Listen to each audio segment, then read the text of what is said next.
ایک ایسا صدقہ بھی ہے جو 1 روپیہ بھی خرچ نہیں کرتا، مگر کسی کا حال بہتر کر سکتا ہے، کسی کا دن بدل سکتا ہے، اور وہ ہے آپ کی مسکراہٹ۔ نبی کریم صلی اللہ علیہ وآلہ وسلم نے فرمایا، اپنے بھائی کے چہرے کے سامنے تمہارا مسکرانا بھی تمہارے لیے صدقہ ہے، اور آج سائنس اس کی گواہی دیتی ہے۔ مسکراہٹ کنٹیجیس یعنی متعدی ہوتی ہے، یعنی کسی چیز کا کسی ایک سے دوسرے کو لگنا۔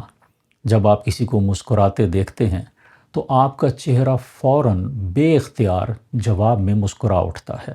نفسیات کے ماہرین کہتے ہیں کہ مسکراتا چہرہ لوگوں میں زیادہ قابل اعتماد اور قریب محسوس ہوتا ہے، یعنی ایک مسکراہٹ تعلق اور اعتماد کے دروازے کھول دیتی ہے۔ اور دلچسپ بات یہ ہے کہ مسکراہٹ کا فائدہ مسکرا کر دیکھنے والے اور دیکھ کر مسکرانے والے دونوں اشخاص پر ہوتا ہے۔ مسکرانا موڈ میں بہتری لاتا ہے، جذبات و احساسات میں نرمی اور خوشگواری پیدا کرتا ہے۔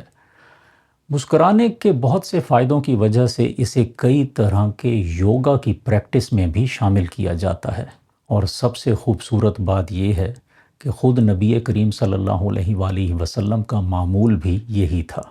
صحابہ رضی اللہ تعالی عنہم کہتے ہیں کہ ہم نے آپ صلی اللہ علیہ وآلہ وسلم سے زیادہ مسکرانے والا کوئی نہیں دیکھا۔